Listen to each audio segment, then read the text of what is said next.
వాడి కంట కన్నీరు తుడవటమే లక్ష్యంగా రాజకీయాలు ప్రారంభించి ఆంధ్రప్రదేశ్ రాష్ట్ర రాజకీయాల్లో ఒక ప్రత్యేక వరవడిని సృష్టించి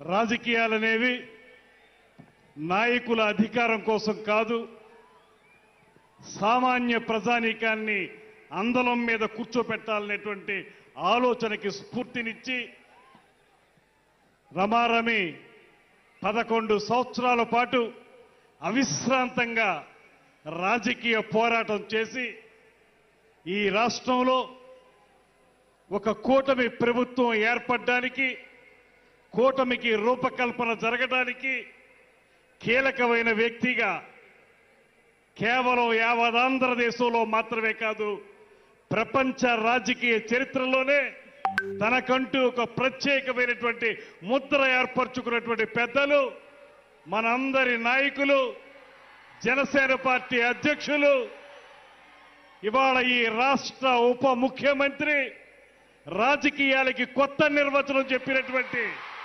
శ్రీ పవన్ కళ్యాణ్ గారికి మనందరి తరఫున కూడా ప్రత్యేకమైనటువంటి ధన్యవాదాలు తెలియజేస్తూ, వేదిక మీద ఉన్నటువంటి ఈ కార్యక్రమాన్ని తన నేతృత్వంలో అత్యద్భుతంగా నిర్వహించినటువంటి నాదెండ్ల మనోహర్ గారు, అదేవిధంగా పెద్దలు శ్రీ నాగబాబు గారు, నూతనంగా శాసన మండలి సభ్యునిగా ఎంపికైనటువంటి శ్రీ నాగబాబు గారు, వేదిక మీద ఉన్నటువంటి 50 మంది పార్లమెంటు సభ్యులకు, శాసన సభ్యులకు, శాసన మండలి సభ్యులకు, అదేవిధంగా వివిధ కార్పొరేషన్ల చైర్పర్సన్స్ కు, డైరెక్టర్లకు, అన్నిటికంటే మించి ఇవాళ పవన్ కళ్యాణ్ గారి పిలుపు మేరకు జనసేన పార్టీ జెండా రెపరెపలాడుతుందంటే దానికి ప్రధాన కారకులైనటువంటి 50 మంది జన సైనికులకు, వీర మహిళలందరికీ కూడా నమస్సుమాంజలి తెలియజేస్తా ఉన్నాను.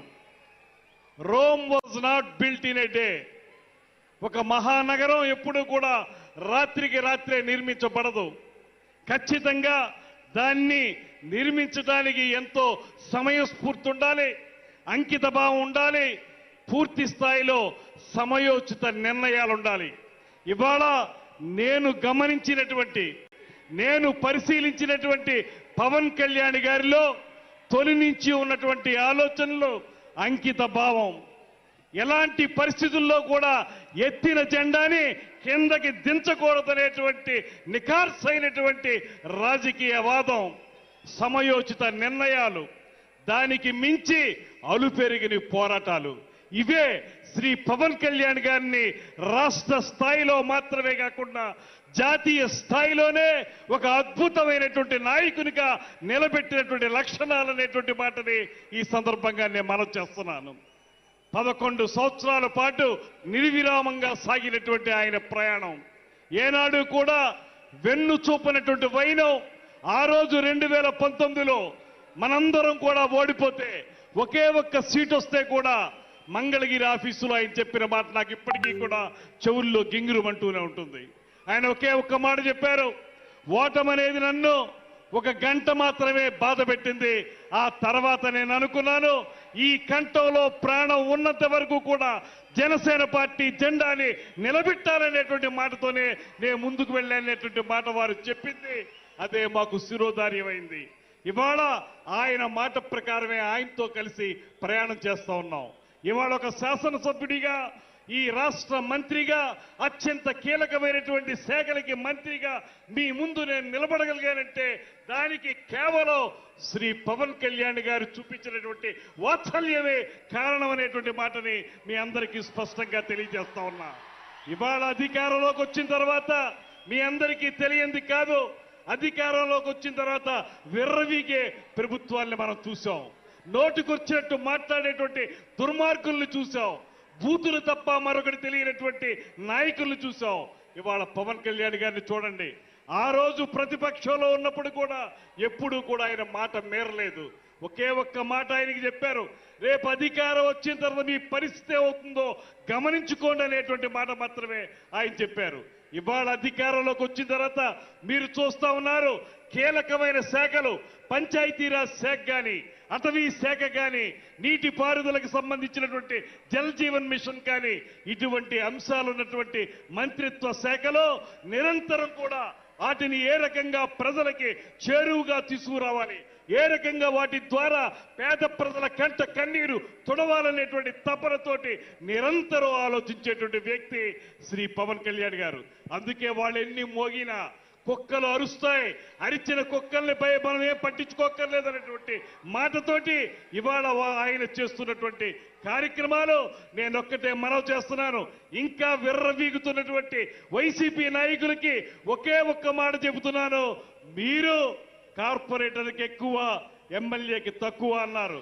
ఇవాళ నేను చెప్తా ఉన్నాను, మీ తండ్రి రాజశేఖర్ రెడ్డి కాకపోతే నువ్వు కనీసం కౌన్సిలర్ కూడా అయి ఉండేవాడు కాదనేటువంటి మాటని ఈ సందర్భంగానే మనం చేస్తున్నా.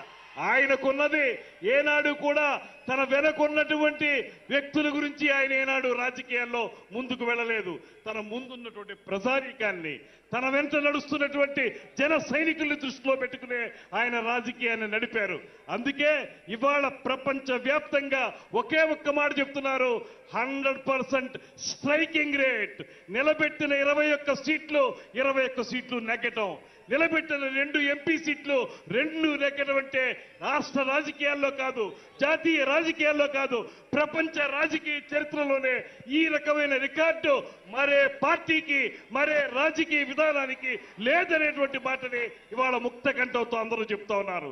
ఈ సందర్భంగా ఒక్కటే నేను మనవి చేస్తున్నాను, ఒక సరైన దిశానిర్దేశం ఇవాళ మనకు చేయబోతున్నారు శ్రీ పవన్ కళ్యాణ్ గారు. మన ముఖ్యమంత్రి గారు చెప్పినటువంటి బాట ఏదైతే ఉందో, మనకు చూపిస్తున్నటువంటి ఇద్దరు కూడా, ఒక పక్కన గ్రేట్ విజనరీ ఆఫ్ ఇండియాగా పేరు పొందినటువంటి చంద్రబాబు నాయుడు గారు, మరో పక్కన పేద ప్రజల కోసమే రాజకీయ పార్టీ నడుపుతున్నటువంటి శ్రీ పవన్ కళ్యాణ్ గారు. వీరిద్దరి పైన ప్రపంచంలోనే ఉక్కు మనిషిగా పేరు పొందినటువంటి నరేంద్ర మోడీ గారు, ఈ ముగ్గురు కలిసి ఈ కూటమి ప్రభుత్వం ఈ రాష్ట్రాన్ని సువర్ణాధ్యాయంగా మలచడానికి సిద్ధంగా ఉందనేటువంటి మాటని మరొక్కసారి మనవి చేసుకుంటూ, వారిచ్చే దిశానిర్దేశంతో ఒక పక్కన పార్టీని బలోపేతం చేసుకోవటం, మరో పక్కన ప్రభుత్వాన్ని మంచి ప్రభుత్వంగా ముందుకు తీసుకెళ్ళడానికి నిరంతర నిర్విరామ కృషి చేస్తామనేటువంటి ప్రతిజ్ఞని తెలియజేసుకుంటూ, మరొక్క మారు మనం ప్రజలకి పునరంకితం అవుతాం అనేటువంటి మాటని మరొక్క మారు మీ అందరికీ తెలియజేసుకుంటూ, ఈ అవకాశం ఇచ్చిన పెద్దలందరికీ కూడా నమస్సుమాంజలి తెలియజేస్తూ సెలవు తీసుకుంటున్నాను. నమస్కారం. జై జనసేన.